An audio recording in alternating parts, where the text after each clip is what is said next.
कोई भी किधर भी जा सकते हैं, पार्टी लगा सकते हैं, इलेक्शन में लड़ सकते हैं, हार सकते हैं, वापस जा सकते हैं, वापस जाने में कोई रुकावट नहीं। मगर रहेंगे भारतीय जनता पार्टी, गोवा का सेवा करेंगे, आने वाले दिन में और विकास के रास्ते पर ले जाएंगे। इसलिए मैं आप सबसे अनुरोध करता हूं, मैं तेलुगु मित्रुలను కూడా కోరుతా हूं, నరేంద్ర మోడీ గారి నాయకత్వంలో దేశం అనేక రకాలుగా అభివృద్ధి చెందుతారు। మీరు ప్రపంచ దేశాలకు సంబంధించినటువంటి రాష్ట్రపతుల సమావేశము, ప్రధానుల సమావేశము చూస్తే గతంలో నరేంద్ర మోడీ గారు రాకముందు ఫోటో చూడండి, ఇప్పుడు చూడండి।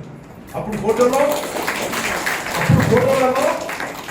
భారత ప్రధానమంత్రి ఎక్కడ ఉన్నాడంటే లాస్ట్ చివరి లైన్ లో మూలకు ఉన్నాడు, ఎత్తుకునేవాళ్ళు ఎక్కడ మన मनमोहन सिंह ఉన్నాడు, ఎక్కడ మన పివి నరసింహారావు గారు। अब स्थिति यह है कि जो कोटताली में रहने वाली एक एमएलए थी, हमें भाग गई वो छोड़ के। हमेशा कुछ ना कुछ भक्ति रहती थी हमारे बीजेपी पार्टी सरकार के खिलाफ, बीजेपी के खिलाफ। लेकिन आज इसलिए नहीं कि वो दोबारा वहां से जीत सकती थी, उसको मालूम था नहीं जीतेगी। अब वो अपना लक ट्राई कर रहा है दूसरा आप में जाकर। लेकिन मेरे को एक यहाँ पे कहना है, मैं शायद गलती भी कर बैठूं, लेकिन जो दिल से कहना चाहूंगा मैं जरूर कहना चाहूंगा। जैसे आज हम लोगों ने आप लोगों को, आंध्रा के लोगों को बुलाया, मेरा संबंध वैसे पूरा गोवा में हर स्टेट से जो गोवा में आए उनके साथ एकदम अच्छा जुड़ा हुआ है, सब लोगों के साथ जुड़ा हुआ है। आज जब हम मैं पार्टी लोगों से पूछता हूँ कोटताली में किसको कैंडिडेट रहेंगे, कोई कैंडिडेट दिखाई नहीं रहा है। प्रेस वालों भी यहाँ पे बैठे, पूछो किसी का नाम नहीं आता है।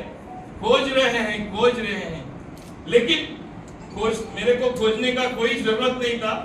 वहां पे एक नौजवान है गिरीश बोल के, वो वहां का सरपंच 3 बार हो चुका है, अभी भी सरपंच है।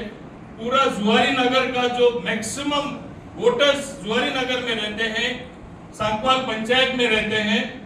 गया एमएलए भी वही वोटों से गया दफा जीत गई थी। जब उसका 90% होल्ड है, क्या हम उन्हें कैंडिडेट नहीं बना सकते? नहीं बनाएंगे।